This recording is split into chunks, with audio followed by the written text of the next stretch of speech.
어르신 3 이야기에 오신 여러분을 환영합니다. 남편은 내연녀와 결혼하겠다 했고 시댁 7명은 박수쳤다. 나는 말없이 이혼 서류에 서명하고 혼수 10억을 들고 떠났다. 그해 겨울 오후 정씨 가문 정간의 며느리로 공식적인 첫발을 내딛던 날에 그 서늘했던 감촉이 여전히 등줄기를 타고 흐르는 것만 같다. 결혼식은 서울에서도 손꼽히는 최고급 호텔에서 성대하게 치러졌다. 눈부시게 빛나는 크리스탈 샹들리에, 복도를 가득 채운 수입 장미, 감미로운 클래식 선율과 하객들의 화려한 축복은 마치 내 앞에 핑크빛 미래만 가득할 것 같은 착각을 불러일으켰다.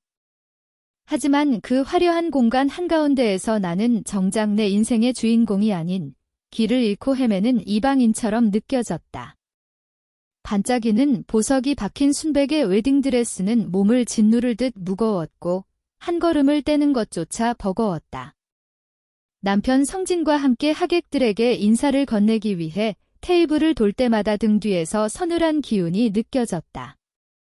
바로 시어머니인 박 여사님이었다. 진한 와인빛 벨벳 한복을 차려입고 목에는 값비싼 진주 목걸이를 두른 채 서 있는 그녀는 완벽하게 화장한 얼굴 너머로 숨길 수 없는 서슬퍼런 기염을 내뿜고 있었다. 내가 하객들에게 미소 지을 때마다 그녀의 시선은 머리끝부터 발끝까지 나를 훑어내렸고 그 눈빛은 마치 내 일거수일투족을 해부하려는 듯 날카로웠다. 성진이 친한 친구들과 술잔을 나누며 들떠있는 사이 박 여사님이 천천히 내게 다가왔다.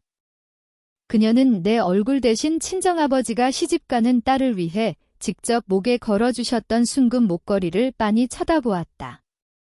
그러더니 입꼬리를 살짝 올리며 오직 나만 들을 수 있을 정도의 낮은 목소리로 읊조렸다.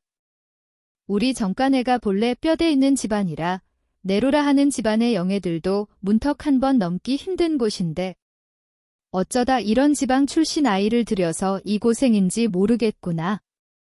그 한마디는 내 자존심에 찬물을 끼얹는 것 같았다.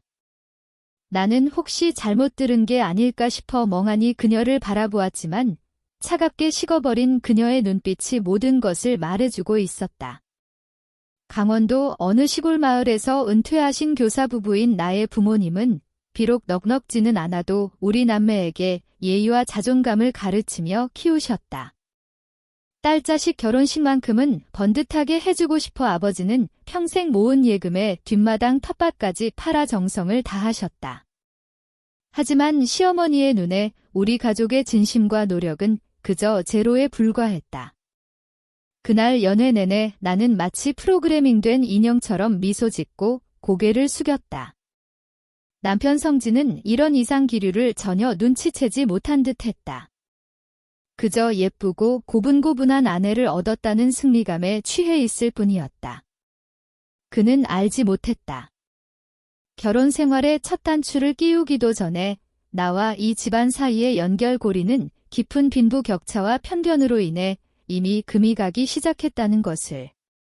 신혼 첫날 밤, 넓디 넓은 방에 단둘이 남았을 때 성진은 이미 술기운에 취해 깊은 잠에 빠져 있었다.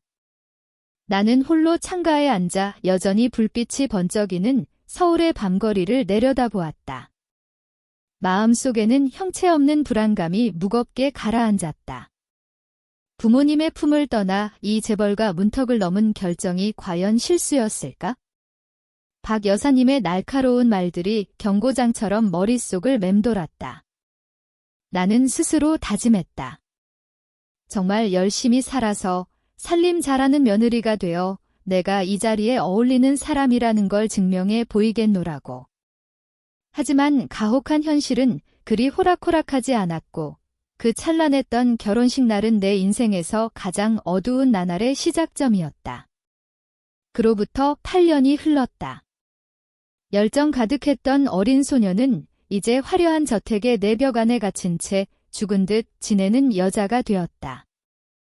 내 삶은 시어머니를 보필하고 성진의 끼니와 잠자리를 챙기며 집안 구석구석에 먼지 한 톨 남지 않게 닦아내는 일만을 중심으로 돌아갔다. 결혼 후 남편이 벌어다 주는 돈으로 모든 가게 지출을 충당했다. 박 여사님의 뜻에 따라 일을 그만두었기 때문이다. 그녀는 우리 집안 여자는 부엌 일만 잘하면 된다. 남편이 못 벌어먹이는 것도 아닌데 밖에서 고생하며 남사스럽게 굴지 말라고 못 박았다. 어느 날 아침, 평소처럼 가족들의 아침 식사를 준비했다. 출근하는 성진을 배웅하고 시어머니의 식사까지 챙긴 뒤 일주일치 장을 보기 위해 마트로 향했다. 계산대에서 평소처럼 성진이 준 체크카드를 내밀었다. 그런데 점원이 몇 번이나 카드를 긁어보더니 난처한 표정으로 고개를 저었다. 손님, 이 카드 승인이 거절되는데요. 나는 통신 오류인가 싶어 살짝 당황하며 다른 카드를 건넸다. 성진의 명의로 된 서브 카드였다. 하지만 결과는 마찬가지였다. 비밀번호 오류 혹은 정지된 카드라는 메시지가 떴다. 당황스러움에 얼굴이 화끈거렸다. 뒤에서 기다리는 사람들의 시선이 느껴져 등줄기에 땀이 났다. 나는 점원에게 사과하며 가방을 뒤져가지고 있던 얼마 안 되는 현금을 탈탈 털어 꼭 필요한 물건 몇 개만 계산하고 나머지는 계산대에 남겨둔 채 서둘러 마트를 빠져나왔다. 마트 밖으로 나오자 한여름의 뙤약볕이 어지러운 머릿속을 더 들쑤시는 것 같았다. 차갑고도 날카로운 불길한 예감이 엄습했다. 왜 카드가 정지됐지? 왜 나도 모르게 비밀번호가 바뀐 걸까? 성진은 돈 문제에 있어서만큼은 꼼꼼하고 분명한 사람이었다. 나를 이런 곤란한 상황에 빠뜨릴 사람이 아니었다. 서둘러 전화를 걸었지만 긴 신호음 끝에 들려오는 건 무미건조한 음성 사정뿐이었다. 2번, 3번. 결과는 같았다. 심장이 요동치고 다리가 후들거렸다. 머릿속엔 수만 가지 질문이 떠올랐다. 회사에 무슨 일이라도 생긴 걸까? 아니면 내가 모르는 무슨 속사정이라도 있는 걸까? 불안한 마음을 안고 집에 돌아오자마자 거실 소파에 위험 있게 앉아있는 박 여사님이 보였다. 그녀는 찻잔을 든 채 날카로운 눈빛으로 나를 쏘아보고 있었다. 왜 늦었는지, 장본 물건은 왜 이것뿐인지 묻지 않았다. 그저 의미심장한 미소를 살짝 지으며 고개를 돌릴 뿐이었다. 그 침묵은 평소의 모진 꾸지람보다 훨씬 더 공포스러웠다. 나는 조용히 부엌으로 들어가 식재료를 정리했다. 손은 여전히 떨리고 눈물이 왈칵 쏟아질 것 같았지만 억지로 참아냈다. 마치 무슨 죄를 지었는지도 모른 채 사형 선고를 기다리는 죄인이 된 기분이었다. 평소 넓고 화려하기만 하던 집안이 오늘따라 이상하리만큼 숨막히고 음산했다. 집안 곳곳에 비싼 장식품들이 나의 무력함을 비웃는 것 같았다. 문득 깨달았다. 지난 8년간 아무리 노력했어도 나는 이 집에서 잠시 머무는 손님일 뿐이었다는 것을. 최소한의 경제적 자유조차 없는 아무런 권리도 없는 존재였다는 사실을 말이다. 저택 안의 공기는 갈수록 질식할 듯 답답해졌다. 카드가 정지된 그날 이후 성진은 집에서 식사하는 일이 거의 없었다. 매일같이 늦게 귀가했고 들어올 때면 술 냄새를 풍기며 곧장 서재로 들어가 문을 걸어 잠갔다. 내가 걱정하며 말을 붙이려 해도 그는 단답형으로 대꾸하거나 무거운 침묵으로 나를 밀어냈다. 식사 시간은 고역 그 자체였다. 오후 내내 정성 들여 준비한 요리들이 값비싼 원목 식탁 위에 가득 차려졌지만 들리는 건 숟가락 부딪히는 소리뿐이었다. 상석에 앉은 박 여사님은 무표정한 얼굴로 천천히 음식을 씹으며 가끔 손수건으로 입가를 닦아냈다. 나는 그 맞은편에 앉아 고개를 숙인 채 깨작거릴 뿐이었다. 성진이 함께 식사하는 날도 분위기는 다르지 않았다. 그는 오로지 스마트폰에만 집중하며 화면을 넘기다 혼자 미소 짓기도 했다. 내가 조심스레 업무나 어머니 건강 이야기를 꺼내면 그는 건성으로 대답하거나 생각할 게 많으니 방해하지 마라며 신경질을 냈다. 시어머니는 달랐다. 그녀는 완전히 침묵하지 않았다. 대신 뼈가 있는 말을 툭툭 내뱉었다. 생선이 짜다느니 국이 싱겁다느니 트집을 잡더니 결국 화살은 나에게로 향했다.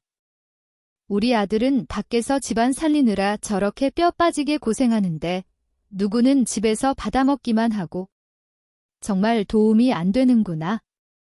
식충이라는 단어를 강조하는 그녀의 말 한마디 한마디가 심장에 박히는 바늘 같았다.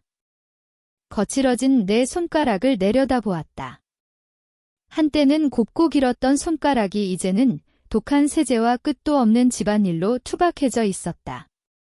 청춘을 다 바쳐 남편을 내조하고 시어머니를 모셨는데 돌아온 건 멸시뿐이었다. 나는 이 집안의 그림자 같았다. 임금도 받지 못하고 발언권도 없으며 존중받을 권리조차 없는 하녀. 어느 날 저녁 설거지를 하다가 거실에서 박 여사님이 성진과 나누는 대화를 우연히 듣게 되었다. 목소리는 낮았지만 한마디 한마디가 똑똑히 들려왔다. 성진아, 이대로는 안 된다. 우리 정간에 대가 끊기게 둘 순 없어.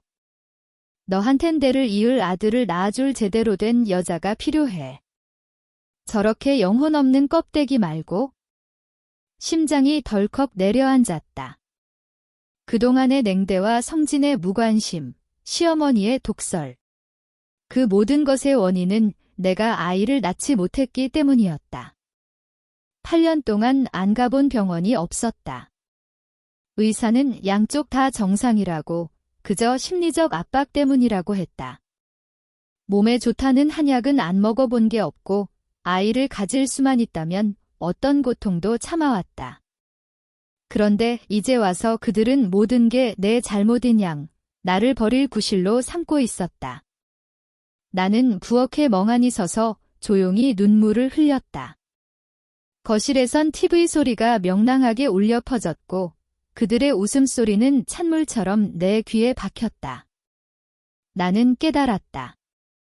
이 금빛 저택에서 나는 단 한 번도 진심으로 소속된 적이 없었다는 것을. 나는 그저 대체 가능한 부품이었고 이제 쓸모가 없어지자 그들은 미련 없이 나를 쓰레기통에 던지려 하고 있었다. 집안에 숨막히는 공기는 박 여사님이 느닷없이 한 젊은 여자를 집으로 데려오면서 정점에 달했다. 시어머니는 그녀를 유리라고 소개했다. 지방에 사는 먼 친척 조카인데 이번에 서울로 취업하러 올라왔으니 당분간 집에서 지내며 신부 수업 겸 일을 배우게 하겠다는 것이었다. 유리는 20대 초반쯤 되어 보였는데 날카로운 눈매와 영악해 보이는 태도가 예사롭지 않았다. 첫눈에 직감했다. 이 여자의 등장이 결코 평범한 방문이 아님을. 유리는 처음 온 손님치고는 전혀 기죽은 기색이 없었다.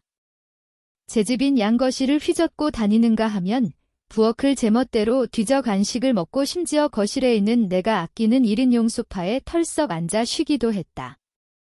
박 여사님의 태도는 더 가관이었다. 나를 대할 때의 그 얼음장 같은 엄격함은 온데간데 없고 유리에게는 더없이 자상하고 다정한 고모가 되어 있었다.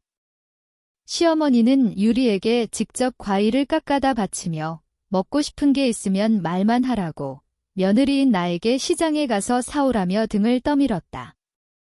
은근한 비교와 무시는 더욱 노골적으로 변했다. 식사 도중 박 여사님은 유리의 그릇에 반찬을 얹어주며 나를 힐끗 쳐다보았다. 유리는 시골에서 자라서 그런지 애가 야무지고 살림 솜씨도 보통이 아니야. 도시에서 공부만 많이 했지 집안일 하나 제대로 못하는 요즘 애들이랑은 차원이 다르다니까. 게다가 저 복스러운 관상 좀 봐. 나중에 아이도 쑥쑥 잘 낳게 생겼어. 딱 아들 낳을 관상이지? 그 말을 들은 유리는 수줍은 척 미소 지으며 성진을 은밀하게 쳐다보았다. 성진 역시 이 여자의 등장이 싫지 않은 눈치였다. 아니, 오히려 나보다 유리와 더 자주 대화하고 웃음을 터뜨렸다. 가끔 두 사람이 테라스에 앉아 화기애애하게 대화하는 소리를 들을 때면 나는 내 집에서조차 불청객이 된 듯한 비참함을 느꼈다. 유리의 존재는 나의 노동 강도를 더욱 높였다. 그녀는 손끝 하나 까딱하지 않았고 그저 어질러 놓기만 하면 치우는 건 오롯이 내 몫이었다. 성진에게 불만을 토로해봐도 그는 속 좁게 지방에서 올라온 동생한테 왜 그러냐며 나를 타박했다. 집도 넓은데 사람 한 명 늘면 북적이고 좋지 않냐. 어머니도 말동무 생겨서 좋아하시는데 좀 마음을 열어라우는 그의 말은 비수가 되어 꽂혔다. 나는 알고 있었다. 이것은 단순한 친척의 방문이 아니었다. 나를 벼랑 끝으로 몰아넣기 위해 치밀하게 짜인 연극이었다. 박 여사님과 아마도 성진까지 유리를 이용해 나를 정신적으로 고문하고 스스로 수치심을 느껴 이 집을 나가게 하려는 속셈이었다. 어느 오후 거실을 닦고 있는데 유리가 지나가며 방금 닦아놓은 바닥에 오렌지 주스를 의도적으로 쏟아버렸다. 사과는커녕 나를 비웃는 눈빛으로 쳐다보며 말했다. 언니는 며느리 생활을 그렇게 오래 하고도 아직 손이 느리네요. 고모한테 말해서 연니한테 더 잘 어울리는 자리를 좀 알아봐 달라고 해야겠어요. 피가 거꾸로 솟는 기분이었지만 계단에서 내려오는 박 여사님의 기척에 입술을 깨물며 참았다. 여기서 반응했다가는 또 나만 버릇없는 며느리가 될 게 뻔했다. 나는 묵묵히 걸레를 들고 주스를 닦아냈다. 인내가 평화를 가져다주는 게 아니라 그들의 오만함을 키워줄 뿐이라는 사실이 뼈저리게 다가왔다. 이 모욕적인 삶을 얼마나 더 견딜 수 있을까? 모욕감에 잠 못 이루는 긴 밤이면 내 마음은 고향의 평화로운 풍경으로 향했다. 아버지가 가꾸시던 푸른 정원과 새소리가 들리던 그곳. 결혼식을 앞둔 날, 아버지는 나를 작은 방으로 불러 떨리는 손으로 빛바랜 서류 뭉치를 건네주셨다.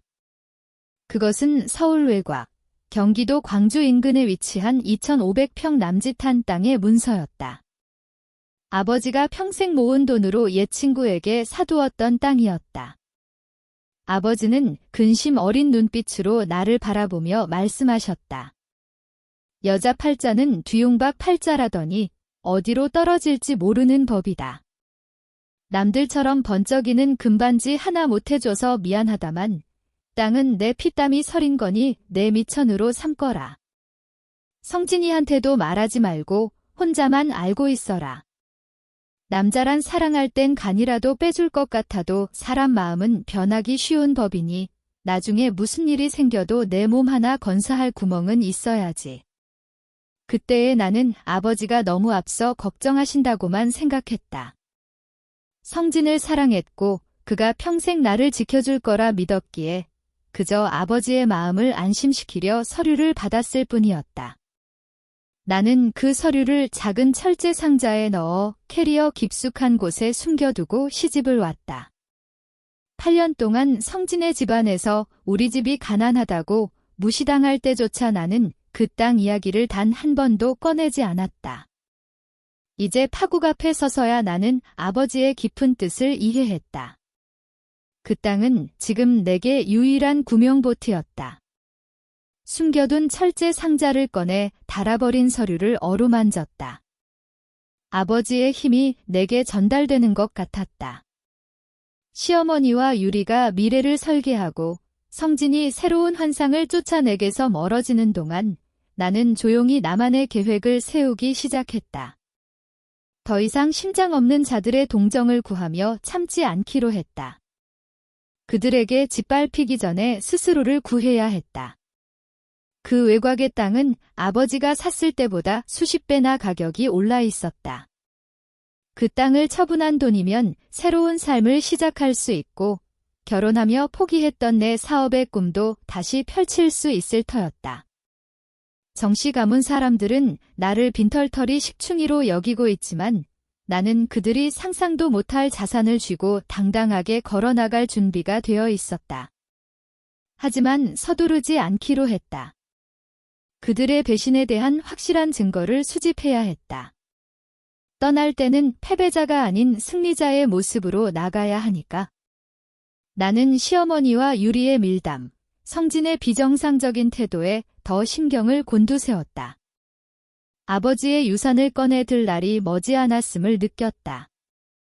그날은 내가 예속과 멸시의 어둠에서 벗어나 진정으로 다시 태어나는 날이 될 것이다.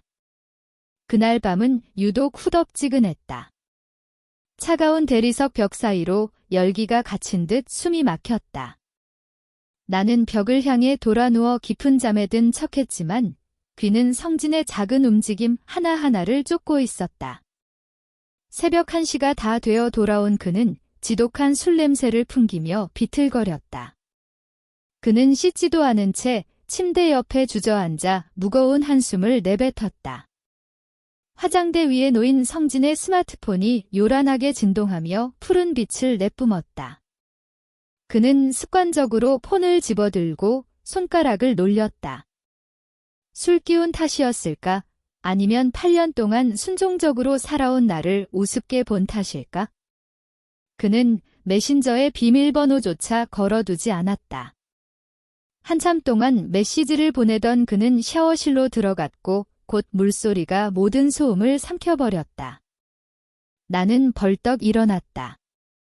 심장이 터질 듯 요동쳤다. 떨리는 손으로 그의 폰을 잡았지만 이성은 그 어느 때보다 차분했다. 화면에는 단톡방 하나가 떠 있었다. 성진, 박 여사, 그리고 유리. 세 사람만의 방이었다. 성진이 유리에게 개인톡으로 보내려다 실수로 그 단톡방에 올린 메시지가 선명하게 박혀 있었다. 소름이 끼칠 만큼 노골적인 내용이었다. 성진은 이혼 소송을 내기 전에 재산을 빼돌리기 위해 공동계좌의 잔액을 전부 어머니 계좌로 옮겼다고 적었다. 유리에게는 며칠만 더 참으라고, 애도 못 낳는 그 여자를 쫓아내고 나면 너를 정식 안주인으로 맞아주겠다는 약속도 덧붙여져 있었다. 박 여사님은 즉시 찬성하는 이모티콘을 보내며 화답했다. 내가 눈치채서 집이나 예금 차압을 요구하지 못하도록 치밀하게 처리하라고 당부했다. 이 집의 숟가락 하나, 침대 하나까지 전부 제 아들의 피땀이니 식충이 같은 여자에게는 단 한 푼도 줄 수 없다는 말도 잊지 않았다. 그 글자들을 읽고 또 읽었다. 심장을 도려내는 듯한 통증이 느껴졌다. 배신은 믿었던 남편에게서만 온 것이 아니었다. 8년간 지극정성으로 모셨던 시어머니가 함께 설계한 잔인한 각본이었다. 그들은 나를 버리는 것에 그치지 않고 아무런 보상도 없이 빈손으로 길거리에 나앉게 만들 작정이었다. 유리는 애교 섞인 말투로 뱃속의 아이가 커가고 있다며 내 아이가 나중에 어녀사는 집 아이라는 소리를 듣게 하기 싫다고 징징거렸다. 박 여사님은 안심하라며 친척들에게는 이미 손을 써두었으니 일이 터지면 모두가 성진의 편을 들어 대를 잇지 못한 내 탓으로 돌릴 것이라고 다독였다. 나는 폰을 제자리에 두고 다시 누워 이불을 뒤집었었다. 눈물은 나오지 않았다. 대신 가슴 깊은 곳에서 증오의 불길이 타올랐다. 우스웠다. 8년 동안 현모양처가 되려 발버둥 친 대가가 고작 이것이라니. 성진이 술에 취해 실수해준 것에 그들의 역겨운 민낯을 보게 해준 하늘에 감사했다. 밤을 꼬박 새웠다. 내가 가진 것들을 다시 계산했다. 아버지의 땅 문서는 내 분신과도 같다. 그들보다 먼저 움직여야 한다. 이제 나의 침묵은 굴복이 아니라 반격을 위한 매복이다. 그들이 이 연극을 끝까지 연기하게 두리라. 그리고 가장 결정적인 순간에 내가 직접 그 연극의 막을 내릴 것이다. 다음 날 아침, 집안은 여전히 고요했다. 하지만 그 고요함은 곧 들이닥칠 폭풍의 전조였다. 나는 평소처럼 시어머니를 위한 연자죽을 끓이고 성진의 커피를 준비했다. 아무것도 모르는 척 담담한 얼굴을 유지했지만 내 눈빛은 이전의 순종적인 눈빛이 아니었다. 살을 애는 듯한 차가움이 서려 있었다. 성진이 거실로 내려왔을 때 그의 얼굴에는 어젯밤 과음으로 인한 피로가 짙게 깔려 있었다. 그는 소파에 앉아 건조한 목소리로 나를 불러 앉혔다. 시어머니 박 여사님도 방에서 나와 아들 곁에 앉았다. 나를 바라보는 그녀의 눈매는 마치 곧 내다 버릴 낡은 물건을 보듯 가늘게 떨리고 있었다. 유리는 부엌 문틀에 기대어 배 위에 손을 얹은 채 승리자의 미소를 노골적으로 띠고 있었다. 성진은 군더더기 없이 서류 한 뭉치를 테이블 위에 올려놓고 내 쪽으로 밀어냈다. 그는 더 이상 이 결혼 생활이 의미가 없다며 이혼 서류에 서명하라고 했다. 아내의 책임은 대를 잇는 것인데 지난 8년 동안 나는 그 일을 해내지 못했다는 것이 이유였다. 정간에에는 후계자가 필요하고 더는 가망 없는 일에 시간을 낭비할 수 없다고 덧붙였다. 나는 서류 뭉치를 한 번, 그리고 그의 눈을 똑바로 한 번 쳐다보았다. 8년 세월의 정이 고작 이 종이 한 장의 가치밖에 안 되느냐고 물었다. 성진은 대답하지 못한 채 내 시선을 피했다. 하지만 박 여사님은 달랐다. 그녀는 헛기침을 하더니 감정에 호소해봤자 소용없으니 헛수고하지 말라고 잘라 말했다. 내 아들이 너를 거둬준 것만으로도 충분히 관용을 베푼 것이니 이제 주제를 알고 물러나야 다른 사람이 그 자리를 채울 게 아니냐는 독설이 이어졌다. 그녀는 마지막 체면이라도 차리고 싶으면 조용히 서명하라며 강제로 쫓겨나기 싫으면 알아서 하라고 으름장을 놓았다. 나는 재산 분할 합의서를 집어들고 훑어보았다. 어젯밤 메시지에서 본 그대로였다. 내가 자발적으로 떠나며 어떠한 재산 분할도 요구하지 않는다는 내용. 그들은 나의 8년 청춘과 이 집에서 쏟은 모든 노동력을 영분으로 취급하고 있었다. 나는 헛웃음을 터뜨렸다. 그 메마른 웃음소리에 성진과 박 여사님은 움찔하며 당황한 기색을 보였다. 성진이 미간을 찌푸리며 뭐가 우습냐고 물었다. 나는 그를 보며 당당하게 말했다. 서명은 하겠다. 하지만 내가 잘못을 인정해서가 아니라 당신들 같은 배은망덕한 인간들과 더는 엮이기 싫어서라고. 다만 그동안 은밀하게 빼돌린 공동재산 목록을 명확히 하기 위해 변호사를 대동하겠다고 선언했다. 박 여사님의 안색이 순식간에 변했다. 그녀는 테이블을 내리치며 벌떡 일어나 내 얼굴에 삿대질을 했다. 어디 시골뜨기 출신이 감히 우리 집안 재산을 탐내냐며 소리를 질렀다. 이 집의 모든 돈은 성진이가 번 것이니 내 권리는 손톱만큼도 없다는 것이었다. 성진도 어머니의 말에 거들었다. 너무 탐욕스럽게 굴지 마라. 고향 내려갈 노잣돈 정도는 챙겨줄 테니 좋게 떠나라.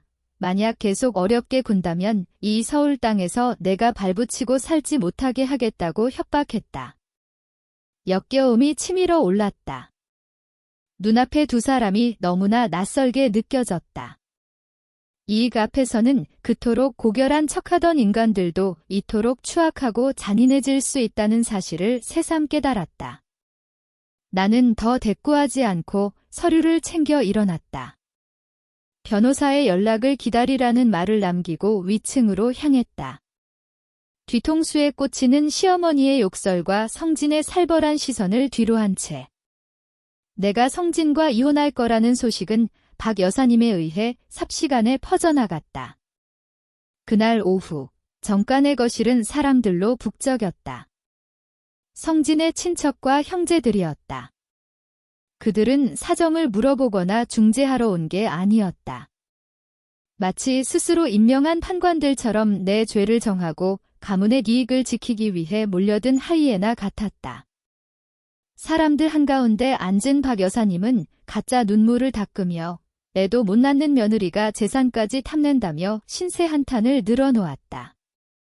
성진의 고모와 이모들이 맞장구를 치기 시작했다. 평소 내가 선물까지 챙기며 깍듯이 모셨던 최 이모가 가장 목소리를 높였다. 며느리가 아들 하나 못 낳은 건 조상님께 대역죄를 지은 건데 양심이 있으면 보따리 싸서 나가야지 어디까지 눌러앉을 셈이냐며 나를 몰아세웠다. 성진의 사촌들은 집안 가구들을 가리키며 수근거렸다. 저 골동품 도자기며 원목 식탁 세트를 내가 몰래 훔쳐가지 못하도록 잘 지켜야 한다는 식이었다. 그들은 나를 마치 현장에서 잡힌 도둑 취급하며 멸시 어린 시선으로 바라보았다. 그들이 아플 때 내가 병수발을 들었던 일이나 집안 대소사가 있을 때마다 내가 가장 먼저 달려가 땀 흘렸던 기억 따위는 그들의 머릿속에 없었다. 계단 끝에 서서 그 난장판 같은 광경을 지켜보았다. 성진은 방 한 구석에 앉아 가끔 고개를 끄덕이며 사람들의 말에 동조할 뿐 아내를 보호하려는 말 한마디 꺼내지 않았다. 깨달았다. 그들에게 나는 단 한 번도 가족이었던 적이 없었다. 그저 유통기한이 지난 도구였을 뿐이고 가치가 다하자 다 같이 달려들어 부수려 할 뿐이었다. 성진의 작은아버지가 거들먹거리며 다가와 말했다. 여자 인생 금방이다. 성진이가 줄 때 돈 받고 다른 데 가서 새 출발해라. 고집 부려봤자 우리 문중 사람 누구도 내 편 안 들어준다. 나는 그의 눈을 똑바로 보며 성진이 재산을 어떻게 빼돌렸는지 아느냐고 물었다. 그는 주춤하더니 고개를 돌리며 지 돈 지가 지킨다는데 내가 뭔 상관이냐며 중얼거렸다. 불의가 너무나 명확했다. 그들은 가문의 명예와 불임이라는 핑계를 내세워 노골적인 약탈 행위를 정당화하고 있었다. 매일같이 도덕을 논하고 절에 가서 평안을 빌던 사람들이 8년을 헌신한 여자의 살점을 뜯어 먹기 위해 달려드는 이 위선의 고리가 소름 끼쳤다. 나는 방으로 들어가 문을 닫았다. 더는 슬프지 않았다. 오직 깊은 경멸만이 남았을 뿐이다. 저 판관들의 존재는 내 결심을 더욱 굳건하게 만들었다. 그들이 원하는 대로 순순히 당해주지 않을 것이다. 쪽수로 나를 억누르려 한다면 나는 법과 진실로 응수하리라. 저들이 탐내는 저 물건들은 곧 내가 얻게 될 자유에 비하면 그저 쓰레기 더미에 불과했다. 그날 저녁 친척들이 돌아간 뒤 집안은 이상하리만큼 활기를 띠었다. 박 여사님은 내게 부엌으로 내려와 작은 파티 음식을 준비하라고 명령했다. 나는 반항하지 않고 기계처럼 따랐다. 저들의 연극이 어디까지 가는지 끝까지 보고 싶었다. 성진은 와인셀러에서 비싼 샴페인 한 병을 꺼내 식탁 위에 당당히 올려놓았다. 마지막 요리가 나오자 박 여사님은 유리의 손을 잡고 성진의 옆 가장 상석에 앉혔다. 나를 바라보는 그녀의 웃음은 잔인할 정도로 화사했다. 그녀는 오늘이 정간회의 경사스러운 날이라고 선포했다. 유리가 임신 3개월째이며 초음파 결과 귀한 아들이라는 것이었다. 조상님이 도우신 복이며 그동안 나 때문에 겪었던 실망감을 보상받는 기분이라고 떠들었다. 성진이 샴페인을 터뜨렸다. 경쾌한 소리가 울려 퍼졌다. 그는 어머니와 유리, 그리고 자신의 잔에 술을 따랐다. 그들은 유리의 뱃속 아이와 정간회의 찬란한 미래를 위해 잔을 부딪혔다. 세 사람의 환히 섞인 웃음소리가 넓은 다이닝룸에 울려 퍼졌고 그 소리는 날카로운 비수처럼 내 귀를 찔렀다. 내가 옆에서 행주를 든 채 서 있음에도 그들은 나를 철저히 투명인간 취급했다. 유리는 도발적인 눈빛으로 나를 보더니 아직 평평한 제 배를 문지르며 말했다. 언니, 너무 서운해하지 마세요. 나중에 저 애 낳고 나서 언니 사정 어려우면 말해요. 제가 성진 오빠한테 부탁해서 좀 도와달라고 할게요. 박 여사님도 거들었다. 봤느냐. 들어온 지 얼마나 됐다고 벌써 제 몫을 해내는데 8년 동안 못한 너랑은 복부터가 다르지 않느냐. 나는 부엌구석 어둠 속에서 내 고통을 안주 삼아 축배를 드는 그들을 지켜보았다. 울분보다 이상하리만큼 차분한 평온함이 찾아왔다. 참 가엾다는 생각이 들었다. 아직 태어나지도 않은 아이를 축하한답시고 타인의 인격을 짓밟은 저들이, 배신과 기만 위에 행복을 쌓으려는 저들이 참으로 초라해 보였다. 저런 집안에서 자랄 아이가 과연 어떤 괴물로 성장할지 눈에 훤했다. 유리의 임신은 나를 굴복시키기 위해 던진 마지막 카드였을 것이다. 이 광경을 보면 내가 무너져 울며불며 매달리거나 수치심에 서류를 넘길 거라 생각했겠지만 그들은 틀렸다. 저들의 웃음소리는 이 집에 남은 마지막 미련을 깨끗이 지워주는 맹독이었다. 이곳을 떠나는 것이 내 인생 최고의 선택임을 확신하게 해주었다. 나는 조용히 위층으로 발걸음을 옮겼다. 약탈자들의 화려한 잔치를 뒤로 한 채 복도의 어둠 속에서 나는 살며시 미소 지었다. 저 짧은 환희를 마음껏 즐기라고. 잔을 부딪히는 그 순간 나는 이미 그들을 완벽하게 놓아버렸으니까. 나는 버림받은 아내가 아니다. 스스로 빛을 향해 걸어나갈 준비를 마친 여자다. 음모와 이기심에 찌든 저들을 뒤로하고. 다음 날 아침 나는 박 여사님과 성진이 의아해할 정도로 덤덤한 태도로 거실에 내려왔다. 식탁에 앉아 어제의 이혼 합의서를 집어들었다. 그들의 재촉이나 협박이 필요 없었다. 미리 준비한 펜을 꺼내 철하는 칸에 내 이름을 거침없이 적어 내려갔다. 서명은 떨림없이 날카롭고 선명했다. 이 순간부터 당신들과는 아무런 상관이 없음을 가슴에 새기듯 천천히 적었다. 서명을 마친 뒤 서류를 성진 쪽으로 밀어냈다. 그는 의외라는 듯 놀란 표정으로 나를 보았다. 아마 내가 거절할 줄 알고 준비했을 긴 설교나 협박 카드들이 쓸모없어지자 허탈해하는 눈치였다. 박 여사님은 서류를 낚아채듯 가져가 서명을 꼼꼼히 확인하고 나서야 만족스러운 미소를 지었다. 진작 이렇게 나오면 얼마나 좋아. 일찍 서명했으니 내 특별히 고향 내려갈 차비라도 좀 더 챙겨주마오. 그녀는 다시 8년 동안 호강시켜줬으니 은혜를 알라는 둥. 이제 더 자격 있는 사람에게 자리를 내어주라는 둥 뻔한 소리를 늘어놓기 시작했다. 나는 박 여사님을 바라보며 차분하고 명 또렷한 목소리로 말했다. 내가 이 서류에 서명하는 것은 당신이 던져주는 푼돈 때문도 당신들이 두려워서도 아니라고. 그저 사람의 온기라곤 찾아볼 수 없는 이 집구석에 더 이상 머물 이유를 찾지 못했기 때문이라고 말이다. 그리고 성진을 향해 분명히 경고했다. 이혼 서류엔 서명했지만 당신이 내 등 뒤에서 벌인 그 추악한 짓들은 법이 공정하게 심판할 것이라고. 성진의 얼굴이 잠시 창백해졌지만 이내 그는 자신만만한 태도를 되찾았다. 내가 그저 잃을 게 없어 허세를 부리는 것이라 여기는 모양이었다. 방에서 나온 유리는 내가 서명한 것을 보고 입이 귀에 걸릴 듯 웃었다. 그녀가 테이블로 다가와 서류를 확인하려 했지만 나는 곧장 자리에서 일어났다. 오늘 당장 짐을 싸서 나가겠다고 친정에서 가져온 내 물건 외엔 이 집의 것은 먼지 한 톨도 필요 없다고 선언했다.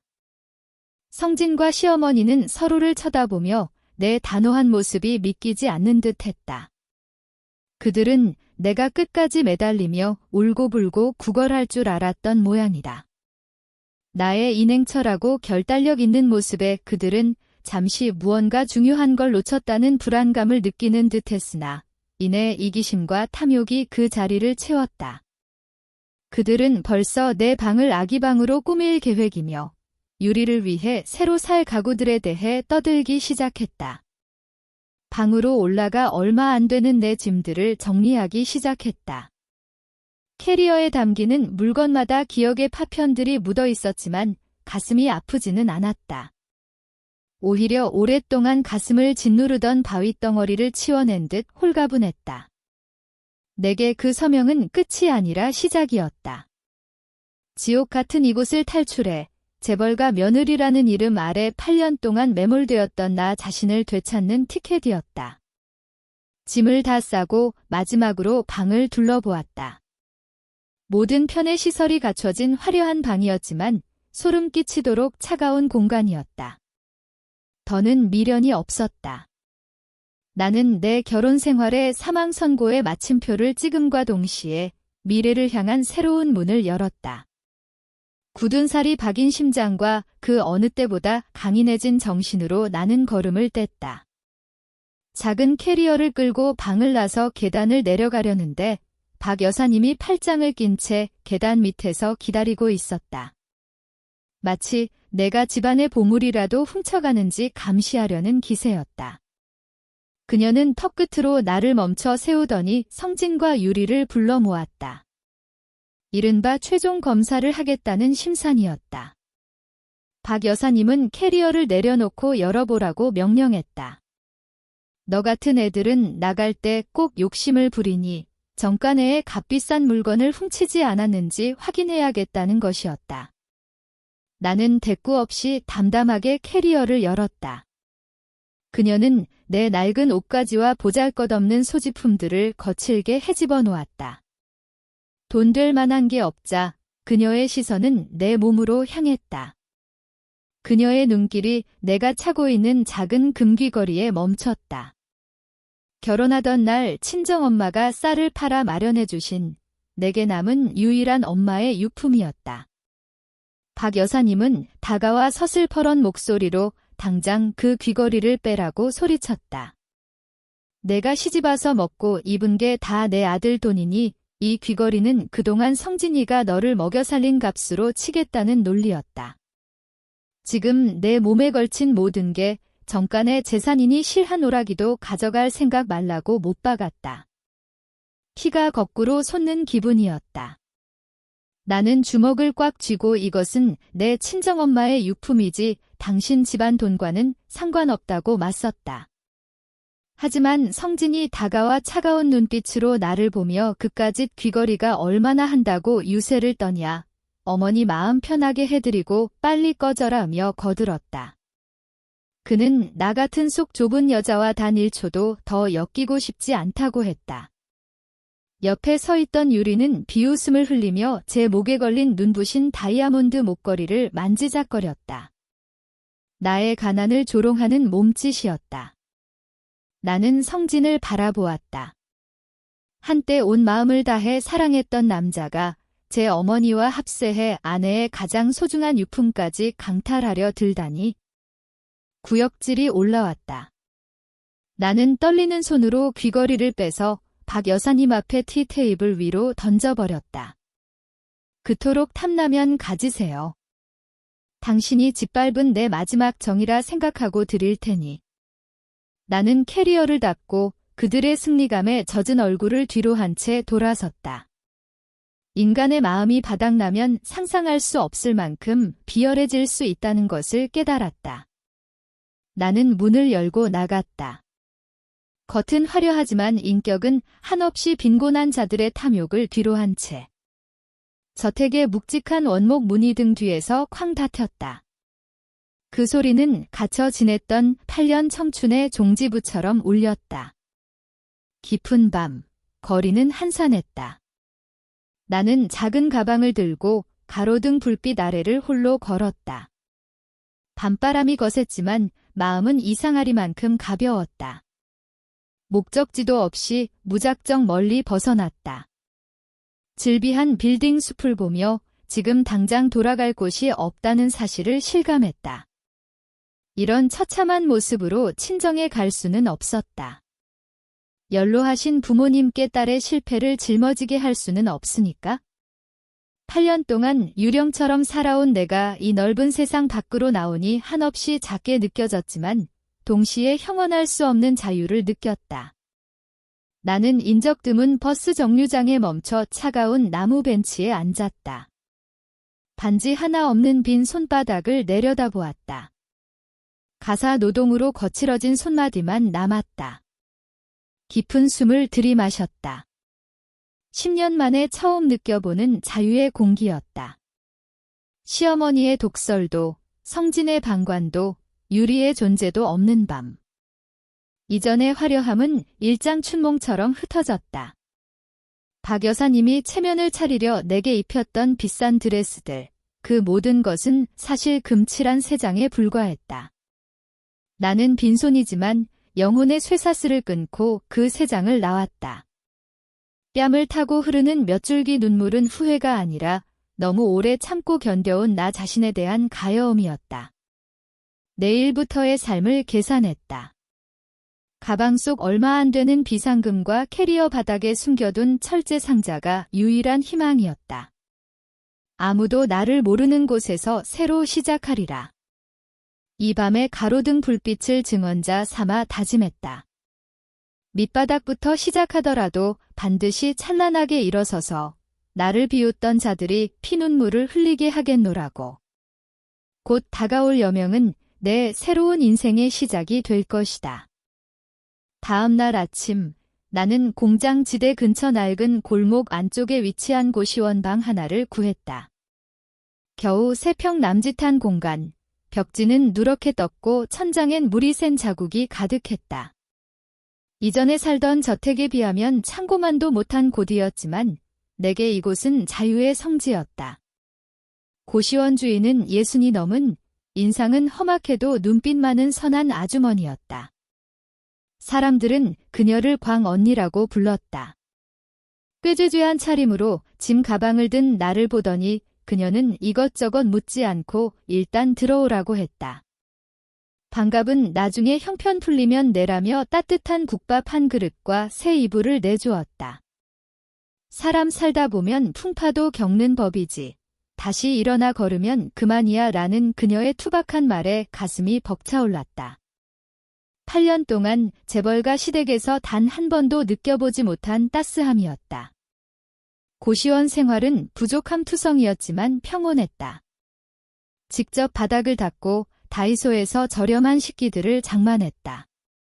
비가 오면 낡은 지붕에 떨어지는 빗소리가 요란했지만 새벽부터 들려오던 시어머니의 타박 소리보다는 훨씬 감미로웠다. 유리의 비웃음 섞인 얼굴을 보지 않아도 되는 식사 시간은 꿀맛 같았다. 나는 신문을 뒤적이며 아버지가 주신 경기도 외곽 땅의 시세를 면밀히 파악하기 시작했다. 서두를 필요는 없었다. 이 자본을 가장 효율적으로 활용할 확실한 계획이 필요했다. 막막할 때마다 건네주시는 왕언니의 김치사발과 따뜻한 정은 세상엔 아직 좋은 사람이 많다는 것을, 물질이 행복의 척도가 아니라는 것을 일깨워 주었다. 나는 나 자신을 되돌아보았다. 결혼 전 나는 경영학을 전공하며 대담한 창업 아이디어를 가졌던 우수한 학생이었다. 8년의 세월이 그 의지를 갉아먹었지만 불씨는 꺼지지 않았다.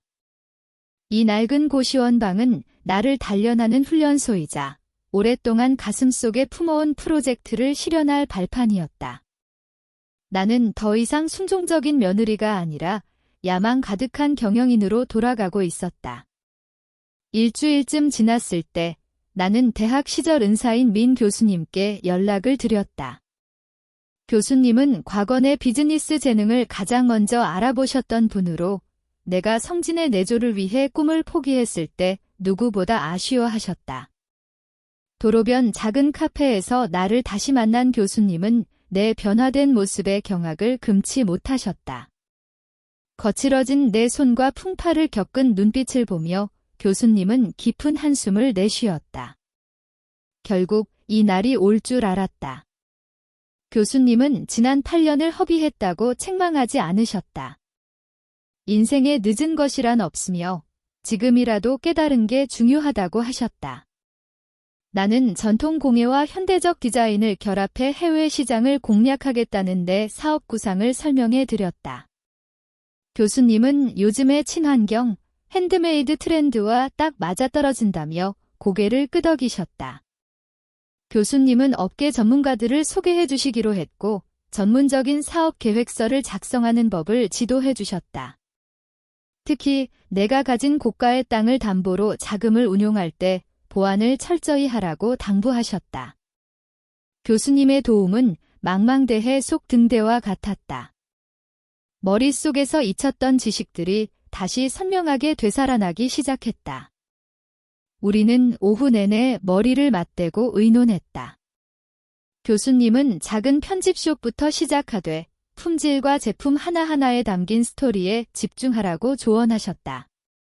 시장에 예쁜 물건은 넘쳐나지만 정운이 깃든 물건은 드물다는 말씀도 덧붙여 주셨다. 나는 교수님의 가르침을 한자 한자 정성껏 기록했다. 다시 업무에 몰입하고 비즈니스 모델을 고민하는 과정에서 나는 비로소 내가 다시 살아나고 있음을 느꼈다. 헤어질 무렵 민 교수님은 내 손을 꼭 잡으며 말씀하셨다. 자신을 믿으라고. 너는 본래 빛나는 보석인데 지난 8년 동안 진흙탕에 덮여 있었을 뿐이라고. 그 말씀에 나는 울음을 터뜨렸지만 이번에는 절망이 아닌 희망의 눈물이었다. 더 이상 이 길 위에 나 혼자가 아니었다. 교수님의 지지와 나의 결단력이 있다면 어떤 시련도 맞설 준비가 되어 있었다. 나는 내 스타트업의 이름을 별표 력풍 별표이라고 지었다. 편견과 억압에 맞서 거슬러 올라가며 진정한 가치를 찾아가는 내 삶을 상징하는 이름이었다. 나는 비밀리에 경기도 외곽의 땅을 매각하는 절차를 밟았다. 운 좋게도 그 지역의 대규모 신도시 개발과 도로 확충 호재가 겹치면서 땅값은 상상을 초월할 정도로 치솟아 있었다. 손에 쥐게 된 자금은 서울 중심가의 작은 매장을 임대하고 전국의 장인들로부터 최고급 원단을 확보하기에 충분했다. 나는 이천의 도자기 공방부터 안동의 천연 염색 마을까지 전국의 전통 산지를 직접 발품 팔며 돌아다녔다. 장인들과 새로운 디자인을 논의하고 제품 하나하나를 직접 골랐다. 역풍의 제품이 단순한 소품을 넘어 한국의 혼을 담은 예술품이 되길 원했다. 뙤약볕이 내리쬐는 날이나 폭우가 쏟아지는 날에도 홀로 가방을 메고 골목을 누볐고 비용을 아끼려 기사식당에서 끼니를 때우며 고시원 생활을 이어갔다. 창업 과정은 녹록지 않았다. 불량품이 들어오기도 하고 거래처에서 문전박대를 당하기도 했다. 하지만 나는 8년의 시집살이로 단련된 인내심으로 모든 역경에 맞섰다. 온라인 판매 채널을 구축하고 제품의 유래와 장인의 철학을 담은 감동적인 스토리를 써 내려갔다. 놀랍게도 그 진심 어린 이야기에 대중들이 뜨겁게 반응하기 시작했다. 주문량은 폭주했고 나는 직원 2명을 새로 채용했다.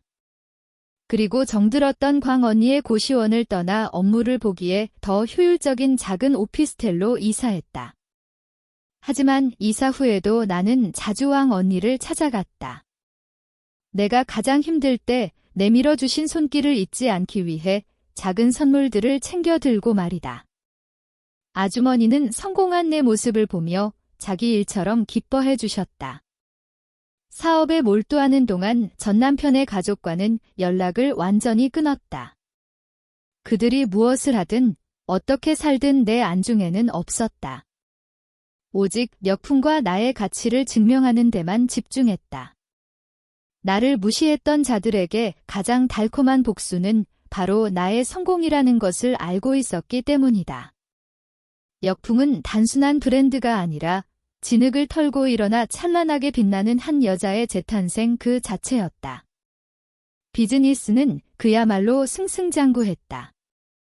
정교한 수공예 품들은 국내 시장을 넘어 해외 바이어들에게도 큰 관심을 받기 시작했다. 어느 늦은 오후, 매장에서 장부를 정리하고 있는데 정간의 집에 살 때 알고 지냈던 이웃인 지수 씨가 뜻밖의 방문을 했다. 그녀는 내가 박 여사님에게 마당에서 모진 소리를 듣던 모습을 여러 번 지켜봤던 이웃이었다. 지수 씨는 경이로운 눈빛으로 나를 바라보며 동네 사람들이 전부 내 이야기뿐이라고 했다. 빈손으로 나간 여자가 번듯한 CEO가 되어 나타났다며 다들 난리라는 것이다. 안부 인사가 끝나자 그녀는 목소리를 낮춰 박 여사의 근황을 전해주었다. 알고 보니 내가 나가고 나서 그들이 꿈꿨던 낙원은 순식간에 지옥으로 변해 있었다. 박 여사님이 애지중지하며 데려온 유리는 며느리로 들어앉자마자 사치스럽고 게으른 본색을 드러냈다. 집안일은 손 하나 까딱하지 않으면서 성진에게 매일 명품 가방과 옷을 사달라고 조르기 일쑤였다. 설상가상으로 성진의 투자 사업들은 줄줄이 제동이 걸렸고 새 아내의 뒷바라지에 막대한 자금을 쏟아붓느라 회사의 자금줄이 심각하게 말라버렸다고 했다. 지수 씨의 말에 따르면 이제는 박 여사님이 직접 부엌일을 하고 넓은 저택을 청소하고 있다고 했다. 유리가 귀한 아들을 임신했다는 핑계로 몸을 사리며 시어머니를 부려먹고 있기 때문이었다. 고부간의 싸움은 일상이 되었다. 기가 세기로 유명했던 박 여사님도 손주를 빌미로 영악하게 구는 며느리 앞에서는 벙어리 냉가슴 앓듯 참고 살 수밖에 없었다. 성진은 빚 독촉과 집안의 소란을 피해 밖으로만 겉돌고 있었다. 그 이야기를 들었을 때 생각만큼 통쾌하지는 않았다. 그저 탐욕과 이기심 속에 스스로를 가두고 사는 인간들에 대한 씁쓸함뿐이었다. 나를 짐짝 취급하며 내쫓았던 그들은 자신들이 심은 독이 든 씨앗의 열매를 스스로 거두고 있었다. 나는 지수 씨에게 감사를 표하고 그녀를 배웅했다. 그리고 다시 내 일로 돌아와 다짐했다. 각자의 운명은 자신의 손에 달려 있으며 나의 운명은 이제 그 화려한 감옥 같던 집과는 영원히 작별했다는 것을. 어느 늦은 밤, 퇴근 준비를 하던 중 책상 위에 스마트폰이 진동했다. 이미 오래전에 삭제한 익숙한 번호가 뜨자 심장이 잠시 조여왔지만 이내 냉정을 되찾았다. 성진이었다. 나는 잠시 고민하다가 그가 무슨 수작을 부리는지 확인하기 위해 전화를 받았다. 전화기 너머 성진의 목소리에는 8년 전의 오만함이나 자신감은 없었다. 대신 찌든 피로와 비굴함이 가득했다. 그는 내 안부를 묻지도 않은 채 본론부터 꺼냈다. 역풍이 크게 성공했다는 소문을 들었으며 내가 상당한 자본금을 쥐고 있다는 것을 알고 있다고 했다. 그러면서 자신의 회사가 투자 실패로 파산 위기에 처했으니 급전을 좀 빌려달라고 애걸했다. 그는 과거의 정을 운운하며 그래도 8년을 함께 산 부부였는데 죽어가는 사람을 모른 척하지 말아 달라고 했다. 회사가 고비를 넘기면 이자와 원금을 반드시 갚겠다는 약속까지 덧붙였다. 그의 말을 들으며 나는 인간의 뻔뻔함에 실소를 금치 못했다. 나를 내쫓을 때, 어머니와 새 아내와 함께 나의 고통 위에서 축배를 들 때, 그는 단 한 번이라도 과거의 정을 생각했던가? 나는 유리에 대해 물었다. 뱃속의 귀한 아들이 당신의 어려움을 해결해주지 않느냐고.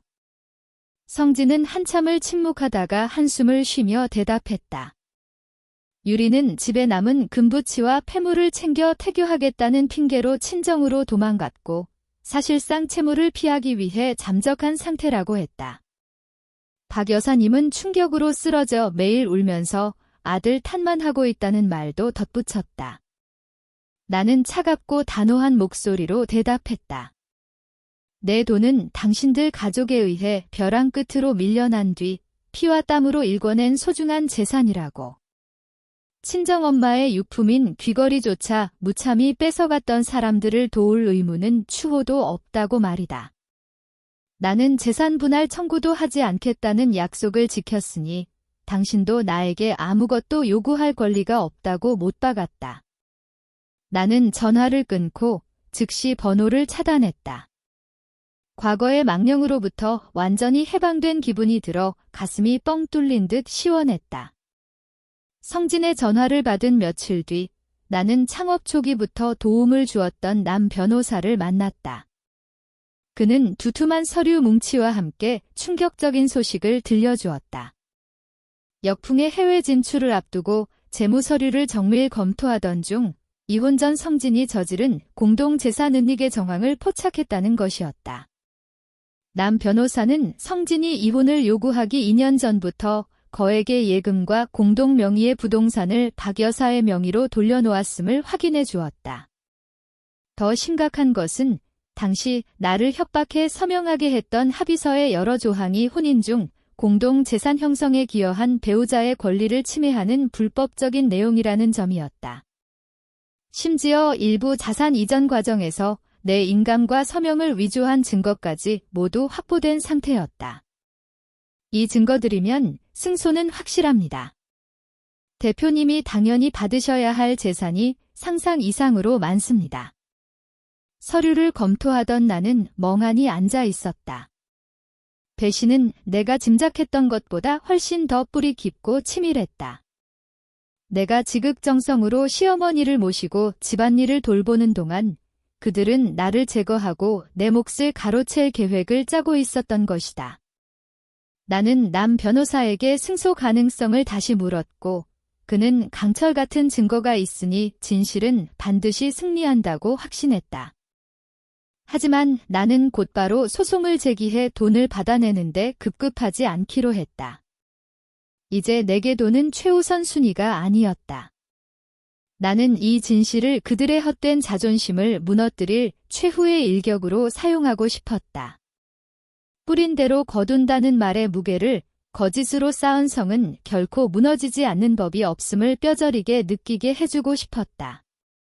나는 남 변호사에게 모든 법적 절차를 완벽히 준비해두라고 지시했다. 8년 청춘을 짓밟은 대가를 치르게 할 가장 완벽한 타이밍을 기다릴 작정이었다. 드디어 서울의 가장 번화가인 강남 한복판에 역풍의 최대 플래그십 스토어를 여는 날이 왔다. 이것은 내가 비즈니스 세계에서 확고한 위치를 점했음을 알리는 중요한 이정표였다. 유명 인사들과 예술가들, 해외 파트너들이 대거 참석한 성대한 자리였다. 나는 하늘빛 실크 한복을 우아하게 차려입고 머리를 높게 빗어 넘긴 채 당당하고 화사한 모습으로 손님들을 맞이했다.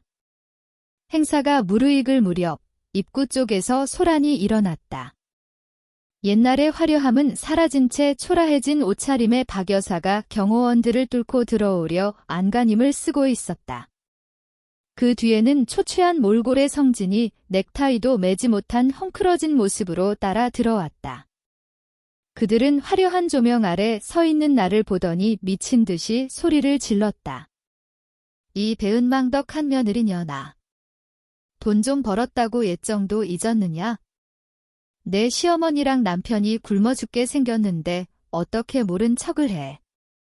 관객들 사이에서 웅성거리는 소리가 들리기 시작했다.